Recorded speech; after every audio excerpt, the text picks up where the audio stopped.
Weta Workshop was kind of like visiting some wild fantasy land. It's like Willy Wonka's chocolate factory, but without the candy.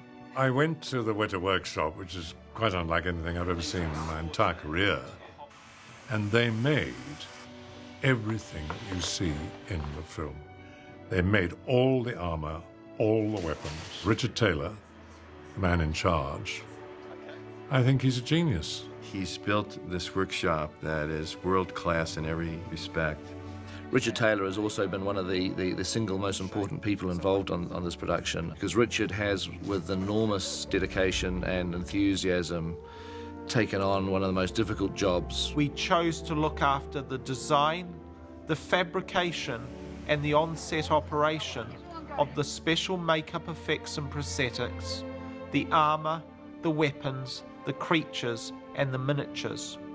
I think Richard made over 45,000 different items for the film, including the miniatures and the prosthetics. So his workload over the 3 or 4 years that he has been involved has just been phenomenal. He's a very charismatic guy, so a very great leader. So his people were really devoted to him and to the task, and their work showed it. Employing mainly young people whose primary expertise was not in filmmaking, but whose talents had been recognized by Richard Taylor because they were artists of one sort or another. The Weta Workshop is very much a physical and spiritual extension of Richard Taylor and Tanya Roger, because it embodies every molecule of philosophy of Richard's work ethic. So where do I start? Peter has told me that he wants to make Lord of the Rings, and a great fortune for us, he wants to make it with us. How do I inspire in this young group of New Zealand designers and technicians the philosophies and the vision that will carry this film for 5 years and deliver it onto the world stage in a way that's worthy to the written literature of Tolkien? Gathering around us a like-minded group of young New Zealanders, I very much believed, as I do today, what I said to them then. If you couldn't rise to the highest level of enthusiasm, passion, and professionalism and grasp this task as if it was the most important thing that you have ever taken on in your life, you weren't worthy of the task. We had been blessed with the opportunity to bring a piece of modern English folklore to the screen. So often in fantasy filmmaking, it's necessary that the actor occasionally turns to the audience and throws them a wink. You know, just buy into this, just accept that this world exists. That couldn't happen with The Lord of the Rings. It was imperative that Middle-earth was real. Kind of like a prehistory to English and European history, that it did exist at one point. And since he was treating it that way, he was looking at it as a history, that really kind of worked its way through every fabric of the production. But what we appreciated was that if we could hold on to a large number of the departments, we could possibly make a more cohesive approach through our design work and the delivery of the images that we put on screen. Richard Taylor's philosophy was always ground this in reality. We want gritty realism. We're making a historical film, we're not making a fantasy film. To that end, we looked at a lot of historical influences. While we didn't want to make it obvious, like you go, oh look, the elves are Greek or the dwarves are this or that. We didn't want to make it obvious like that because that's not what we're doing. What we wanted to create were alternative cultures that look like they could come straight out of history, but you're never quite sure where they're from. The development of the cultures, the species and the races.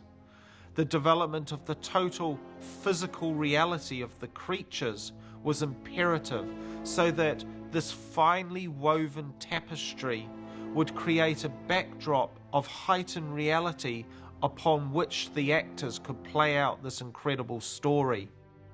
There are so many races and cultures in Lord of the Rings, and it would be very easy for many of us as designers who are familiar with the material to really indulge ourselves a little bit in it and just develop these cultures to the nth degree. But what we needed to do was really make them so they were accessible to general audiences who hadn't read the Lord of the Rings as well.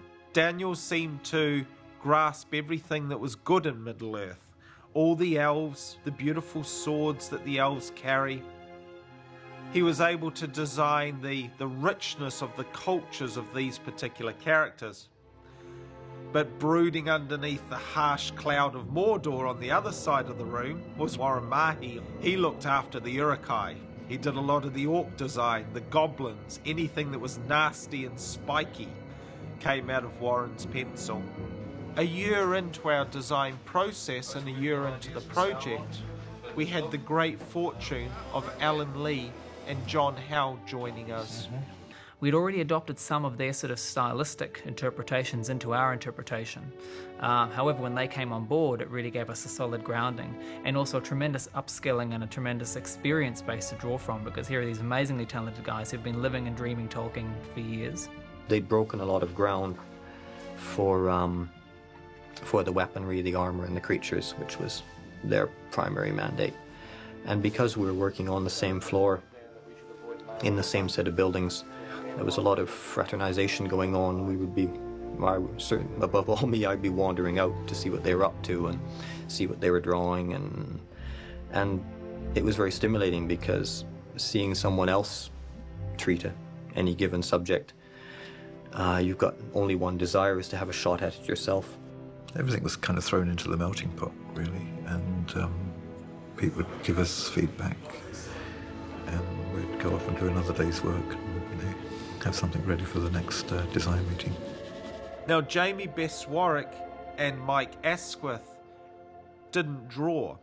They're sculptors, and they can conceptualize through three-dimensional sculpture as quickly as an illustrator can come up with ideas through drawing.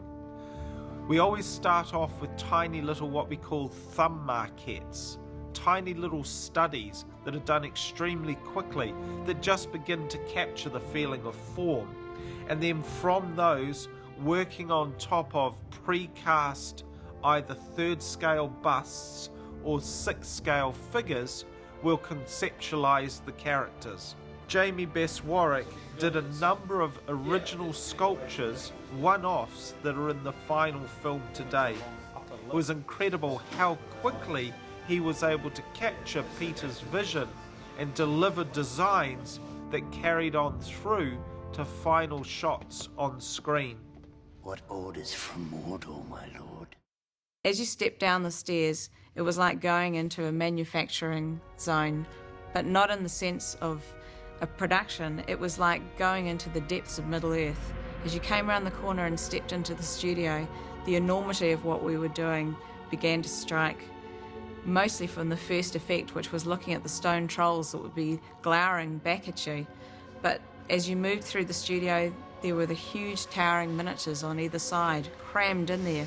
You literally had to weave your way through these huge buildings that were just all teetering and just sitting in position, packed into that studio. There is something special about using miniatures that Peter loves, and Peter wanted to do as much of this on large miniatures as he could. So Richard Taylor set about the task of building, as I say, these 58 very, very large miniatures. On Lord of the Rings, we coined the phrase bigatures because over half of the miniatures that we built at the Weta Workshop were the size of sound stages. Mary McLaughlin and John Baster and the other miniatures teams did a beautiful job to make this immense size. The mill in Hobbiton, Richard really came up one day and with a photocopy of the sketch and said, right, it's about yay long and about yay wide, right? And I said, yeah, I guess so. Sure. And they went away, and a week later this incredible model had emerged which looked exactly like the sketch.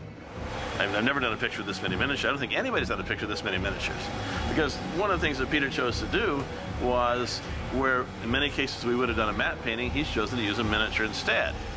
Or a miniature with a slight bit of matte painting to blend it into live action. So we're doing a huge number of shots where we're dropping a miniature behind the live action scene, which is wonderful because it means that we get the beauty of the live action, and then we're able to expand it and amplify it and create the environment into which this live action scene will play. And that's pretty neat.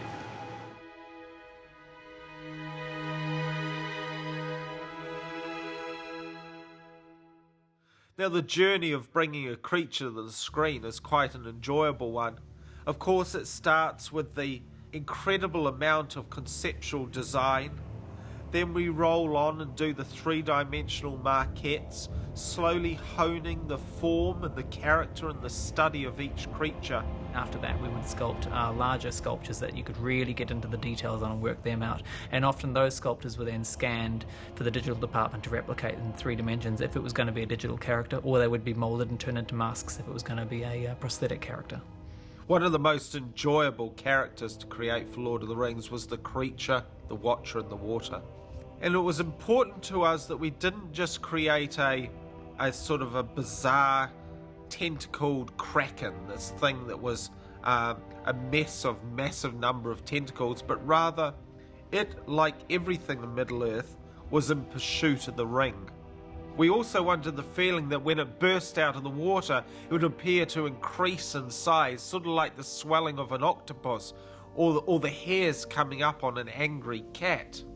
So these unusual shell-like structures that carry these villi of hair that filtrate the nutrients out of the water swell up and open up like these big shells to give the creature added aggression and added size.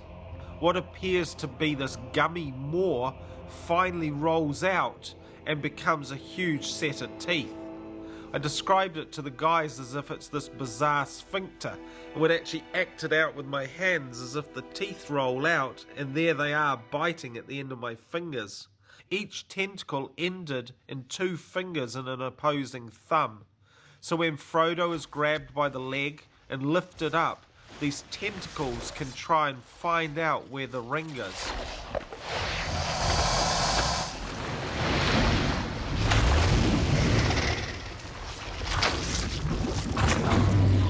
John Howe has illustrated the Balrog many times, and there was a great number of elements in his original designs that Peter loved. It's like lava in a thin shell, and the heat that it radiates is just phenomenal.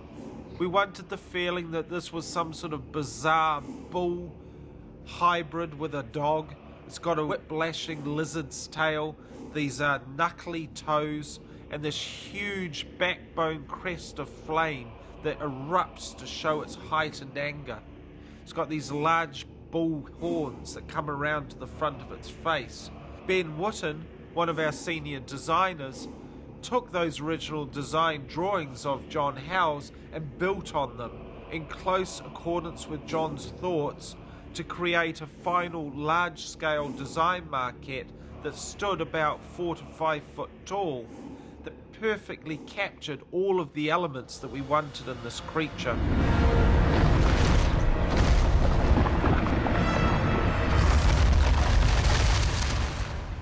Peter would come into our design studio each day to critique our work and give us his thoughts, and as he has always done over the years, would actually perform the character. He would lumber around the design room pulling these great faces, and very quickly inspired Jamie and the other designers with the ideas of what the cave troll could be. And Jamie very quickly captured the feeling of this slightly moronic, slow, childlike character that has all the trappings of a creature that is relatively quiet and docile until it's provoked into a rage. We wanted the feeling that the cave troll would sit in hibernation for many years, so all of its underbelly is soft and fleshy-like, where the backs of its body that's exposed to the elements becomes like the cracking on the back of a well-worn foot. He also has these unusual fingers. He has these nails that don't so much grow from underneath the quick, but are actually a part of the overall end of the fingers. And these are used as huge shovels for digging into the dirt and helping mine in the mines of Moria and dig out little hollows for its hibernation in winter. This then is skinned and plasticine, carefully detailed and sculpted to replicate the look of the original design maquette exactly. And it is this larger maquette that then the digital department scans to capture all of the complexity and fine detail of the surface finish, as well as the overall form, into the computer. and in doing so, make sure that the art of the design team at the Weta Workshop is carried through into the digital realm.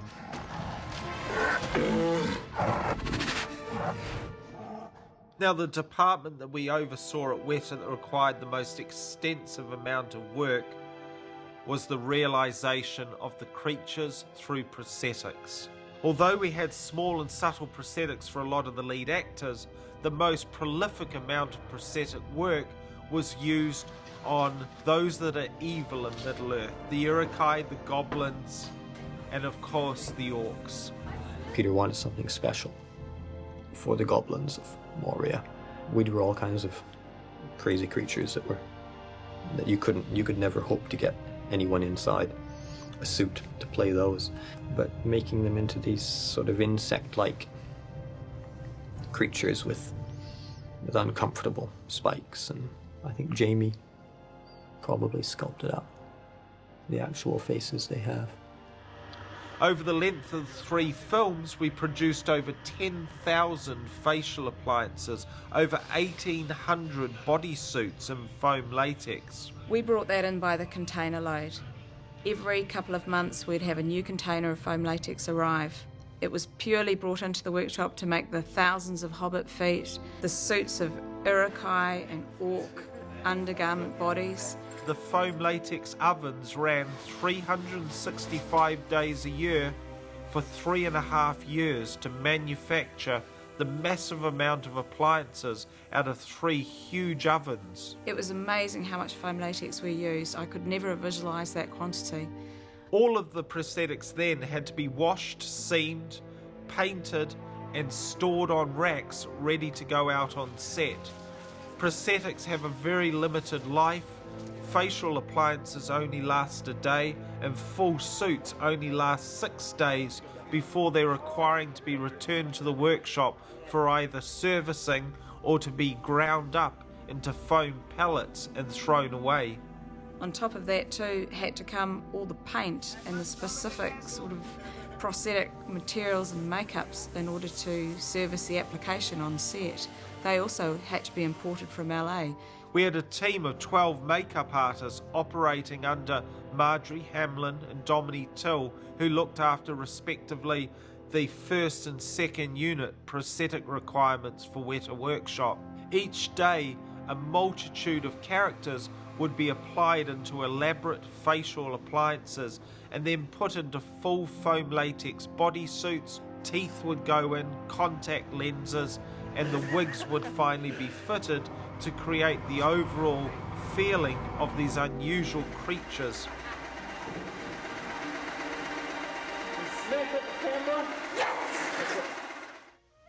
We'd been working for over a year to develop the feet for the hobbits. Possibly one of the trickiest things that we made on Lord of the Rings, because we had to make a compound that was both tough yet flexible. In one casting, you could blend it onto the foot and it would invisibly blend around the ankle line while still giving enough support to the bottom of the actor's feet. We produced over 1,800 pairs of hobbit feet for the 4 leads alone. You know, because the Weta guys back at the shop are constantly taking the feedback from these guys and making little design adjustments. But for a long time, when I would walk, the feet would kind of bounce. You know, they kind of bounce a little bit. And now these are actually amazing. I haven't even noticed it. They're really amazing. So what you try and do is to get a little grip action, and but not too much, because it doesn't actually bend at the knuckle. But there's things when you like walk on a toe, you learn how to kind of work the foot a little bit. You know, you can kind of have it sitting there. Unless a kid comes to visit the set and you say, "Oh yeah, these are my feet." Oh, sorry. They'd settle their feet into these pre-glued foam latex appliances, and then over the next hour to hour and a half, the feet would be very carefully glued to every millimetre of their own feet. If they weren't glued properly, they'd become very quickly detached from their own feet and they'd begin to slide in the prosthetics. Finally, the blending edge was carefully applied around their ankle and the colour was blended up their legs. The little hair pieces that gave the furry impression on the top of the feet had to be hand knotted, one hair at a time, every day. Then they go off to the production makeup trailer, where their ears were glued on by the makeup staff. So a day in the life of a hobbit was very much a matter of having to know that you were slipping into those sticky, cold, rubbery feet and then throwing yourself into any environment that New Zealand could offer up for the whole day and just put up with the feeling on the undersole of your feet. I would go to Weta all the time. I was fascinated with what they were doing. Liv would often come down to the workshop and sit with us and just talk over things, be involved in the making of stuff, actually sit for her own sculptures and get to know the guys really well. So we all had to have these face casts done. And I went in to have it done, and I really didn't know what to expect at all. And laid back, and they kind of strapped my hair down and put Vaseline or something on my face. And just suddenly, within seconds, first my eyes, then my mouth, and then just everywhere, this enormously thick, horrible goo came over me. And when they finally took it off, there's like this great suction that happens when they finally take it off, where you can't breathe for a couple of minutes. And I had this weird, like, kind of face. It's just really funny. I have quite a large nose, and it should have been sufficient for Gandalf's, but once you expand the size of your head with facial hair, then your own features might tend to get a little bit lost in it, and to exaggerate the prominence of a nose sort of keeps everything matching. And it took 2 or 3 days and a variety of tries to get what we all thought was right, simply because you can design a makeup on paper, but once you then apply it to a particular face, it may not turn out quite as you intended. Gandalf, we could pass through the mines of Moria. My cousin Balin would give us a royal welcome. There is no actor involved in Lord of the Rings that sustained more difficult prosthetics time than John Rhys Davies. At all turns, he tried to make the whole process as enjoyable for himself and Gino, the makeup artist in charge of looking after him. Today I'm painting a set of Gimli's prosthetics, and he's got this cowl piece that he's going to be wearing. That'll slip on over his head. They'll put that on first, and then the prosthetics will be put on. Then just the forehead here.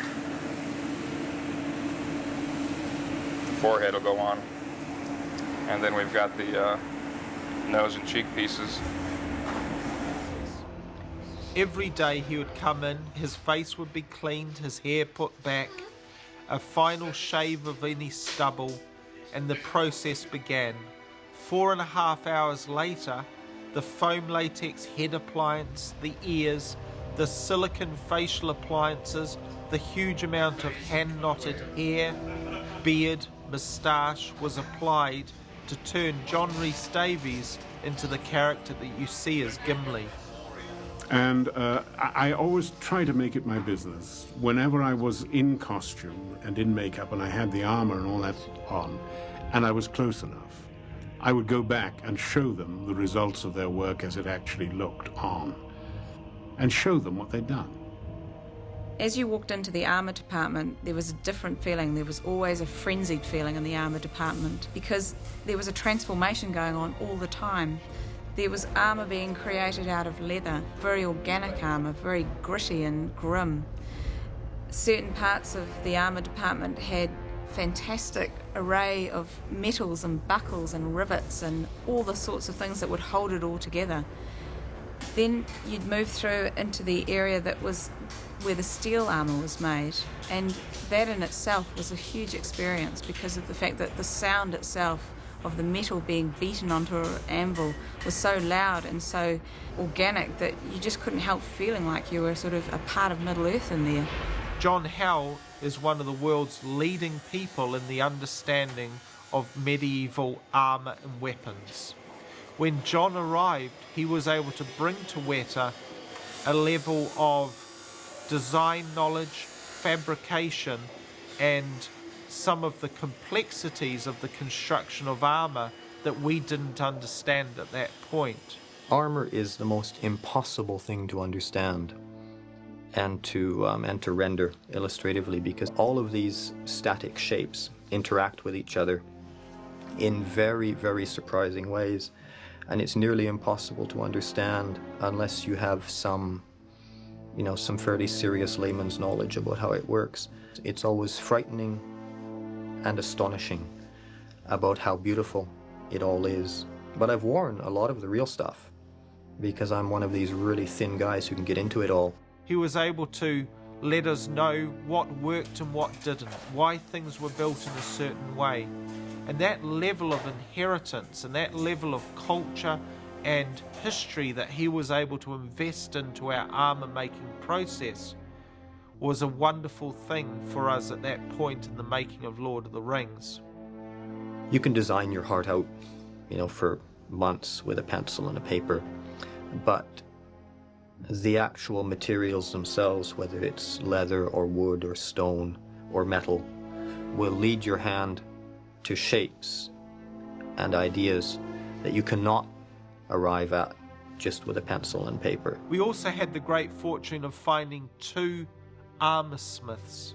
In the tiny country that is New Zealand, here was 2 guys that were making a living from the fabrication of plate armour. Stu Johnson and Warren Green. Now, building a forge in the workshop was, Richard was very excited about that idea. He really wanted to approach the whole idea in as traditional a manner as possible. And the only way to do that is to get the stuff hot and to use a hammer and get it on an anvil and do it the way it should be done. So to that end, every single piece of armour was originally created in plate steel, hand-beaten in the forge here at the workshop. Through designing the Urukai's armour, we wanted to give a feeling of a brutal and almost intuitive armour and weapons. These creatures are only armoured on their fronts. There's no armour on their backs because they would never run from the field of battle. These are the lightweight guerrilla fighting force that are sent out to hunt down the hobbits. They don't carry any heavy armour as they have to travel huge distances at great speed. Their helmets are made in a combination of leather and lightweight steel. The idea of all the spiky bits of leather is so as they're running through the forest, these things will bounce and move around, further creating the level of ferocity in their appearance as they charge along.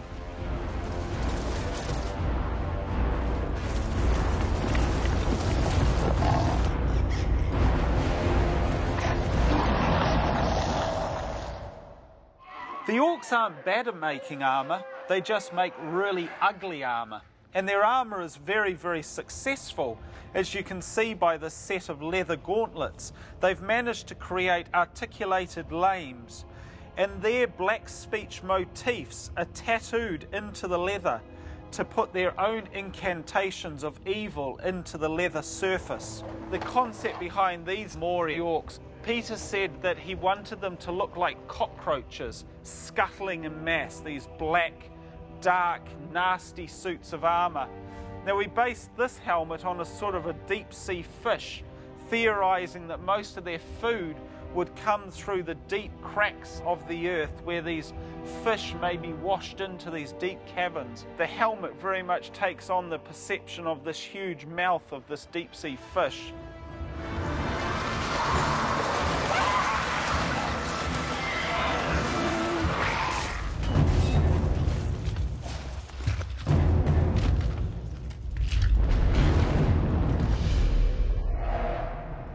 But the feeling we wanted to get with Sauron's helmet was the feeling of a corpse, of the rotting face of a horse corpse, with those long bony structures coming out of those deep-set socketed eyes, those great big nostrils for sucking in and blowing out a lot of air. The intaglio was put on as a lithographic process that then was acid etched using sulfuric and hydrochloric acid to eat the surface of the metal, to give the appearance that the surface of the steel is crawling with this wicked ivory all over it. Now here is a Gondorian suit of armour from the prologue. A combination of plate steel underneath, covered by this tunic, encrusted with the heraldry of the Tree of Gondor, the son of Numenor. Encrusting the armour of the Gondor is these helmets. They carry the seabird's wings of the Gondorian motif. The antiquity of the helmet is such that it's made out of separate components. But an interesting feature is the way that we've actually glued the hair into the helmet. This is so the makeup department don't need to put wigs onto the actors every day. This is from the allegiance of men and elves as they fought with Sauron and the orcs at the plains of Golgoroth. The prologue elves are in the springtime of their years, so we tried to capture a motif, a colour, a palette of spring. The subtle greens, the succulent plant textures of the fabric. This is a race that is coming to the world, a race that is in the strengths of its time. It's got the insignia on the nose bar of the helmet. The feeling that you used to have when you were standing surrounded by all this armour was that it felt as though it had been discovered on an archaeological dig. It had that sort of realism about it. What was so deceptive is it wasn't. It was made out of plastic, urethane, all those sorts of materials that are so modern today. But in actual fact, the look of it had that detail and realism so well captured that it really did sort of deceive people. Chainmail is a problem. Chainmail is a cinema nightmare, and there is no convincing way to make any approximation of chainmail without a stroke of genius, and most chainmail in movies is just awful. It's terrifyingly bad. It's either knitted wool that's been sprayed with aluminium paint, or it's made of, whatever, and it always looks crappy. It never looks like the real thing. Richard came up with this new technique to create chainmail that was fairly light so that you wouldn't weigh down your actors, but much, much, much more real looking. So they actually devised a way of making it out of plastic. And the thing that they developed entirely in the workshop, under the guidance of Richard and Dominic, one of his chief geniuses, is they purchased pressure hose, which is of the right diameter for a link of chainmail, which they would slit down the length. And they devised a machine which would chop it into tiny slices. This machine is driven by pneumatics, controlled by an electrical servo, and over 3.5 years, it cut 12.5 million rings from a length of black alkathene pipe, over 12 kilometres of pipe. And then two gentlemen at Weta sat for the same length of time and hand-assembled those 12.5 million rings into hundreds of garments of incredibly lightweight chain mail. I have never seen an industry like that. This guy happily sort of linking little bits of chain mail together. I think he said with my armor that he'd linked 80,000 pieces of chain mail together. I would not have traded this experience for the world. It has been the most amazing time of my life. No person was more important to the weapons than Peter Lyon. Peter had been making a collection of weapons over the years for the reenactment business in New Zealand. Pretty spectacular. I love the hero weapons, and you pick up one of those swords, the hero swords, and you realize you're holding a real sword, a real weapon in your hand. Very well balanced. Incredible craftsmanship, and many of these pieces belong in museums. Since I've started here, I've been working on things that are sort of the swords I've dreamed about working on, and I've also had nightmares about some of them. Some of them have been very fiddly. In particular, what have we got? Narsil is a good example. Narsil is actually, I'm sure, the only sword that's ever been designed with a hollow pommel, but it's still got enough weight to make it work. So sword fans, please be aware this is the first hollow pommel that has ever appeared on the screen. Now, all of this obviously takes a huge amount of person power. Over 100 weapons were made in this style, where they were actually made in spring steel, exactly as they were 500 years ago. The fullers are individually ground in by eye against a huge linishing table to set the balance on the blade. The hilts have been hand ground out of either plate steel or cast out of bronze. And a sword like this would take about a week.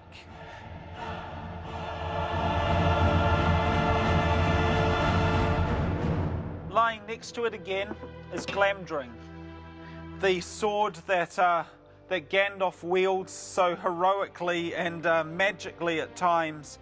Once again, it has the incantations of the elf speech woven into the crossbar to try and strengthen it in times of battle. You can see by the blade there's the subtlest wasting of the blade through the length of the blade, and that's to give it a slight leaf-like form, to give it the feeling of organic, nature-based forms within the blade. Sting. Here, take it, take it.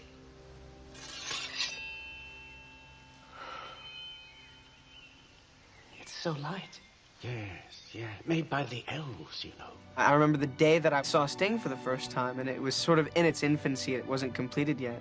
But I had already seen like the elvish inscriptions that they'd done on a metal Sting. Now, Sting has the same cultural inheritance as Glamdring does, Gandalf's sword. The handle is made out of kokobo, a hard wood from South Africa, and then it has a silver intaglio that has been hand-laid into the wood, finally being capped by a fairly simple but elegant hilt. You know, Boromir's sword is a strong man's sword.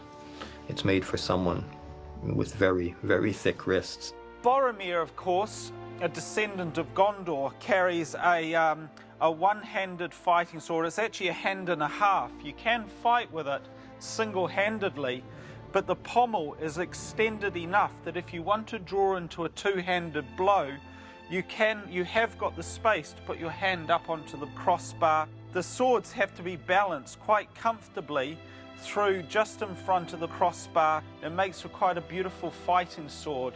Sean Bean was very enjoyed flinging this weapon around. When you do get your sword, that becomes quite personal to you, and you get familiar with it. But you feel as though it is part of your body. I mean, it's an extension of your arm, and we all took great pride in that.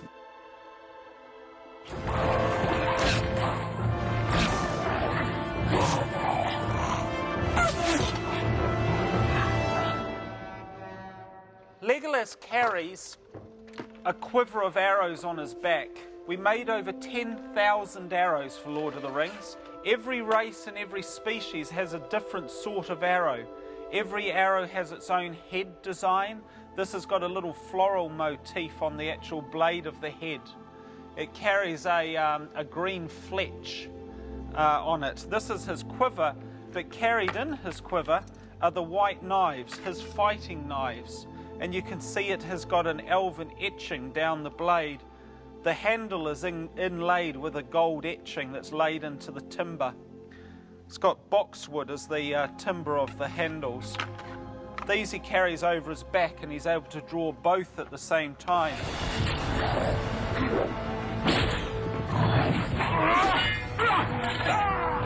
You can see here the collection of axes that were required just for Gimli. He carries two little throwing axes. These are carried at his sides. He pops them out, and he can then freely throw them as if they're a tomahawk. He carries his walking axe. This he carries to actually use as a walking stick as he walks along, but always at the ready in case of an enemy nearby. Then he has a very simple axe, which is just a standard fighting axe that he carries on his side. And then finally his double-headed axe, which he most commonly likes to use when taking on the orc. This he carries on his back.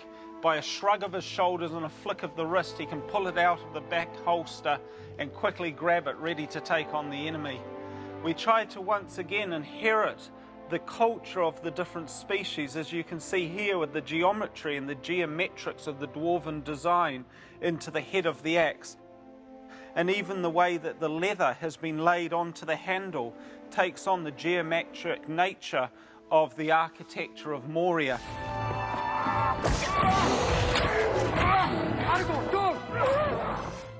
We made a number of different versions of each actor's sword. Spring steel, heavy hero swords for tight close-ups, lighter weight aluminium swords for fighting scenes, rubber versions for safety reasons. But Vigo, of all the actors, chose almost predominantly only to use the hero sword. I used it as much as I could, yeah, because it just would look more right. And also just the weight of it in your hand and how tired you would become, you know.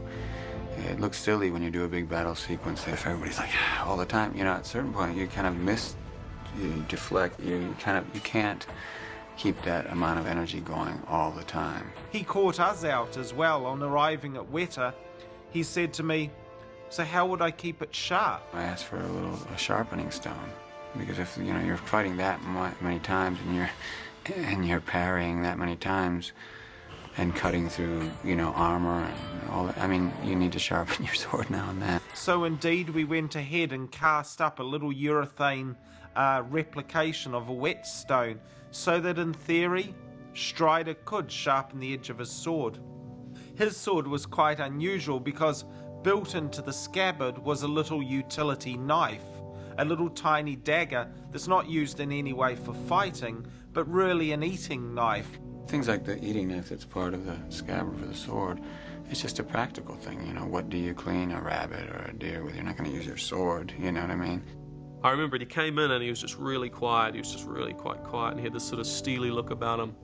And he picked up his sword, and it just, it's like, and he was like, can I take this? Can I take this with me? Vigo treated that sword as if it was almost a holy relic that he carried by his side. It was wonderful for the sword makers and the technicians at Weta to see an actor accept the mantle of a character so fully through the use of the props that we had created. The greatest benefit for Weta Workshop, having taken on the 5 departments that we did, was that the singular Tolkien-esque brushstroke could be applied across as much of the workshop as possible. I was able to understand Peter's thoughts and then invest those thoughts through the designers into the individuals within the workshop. It's just been phenomenal. His workshop is packed with stuff, and he has a huge team of people. They have really led the charge in creating the different cultures of the various races of Middle-earth and the look of the weapons and swords. And without that team of people, these films would never have gotten made. It's as simple as that.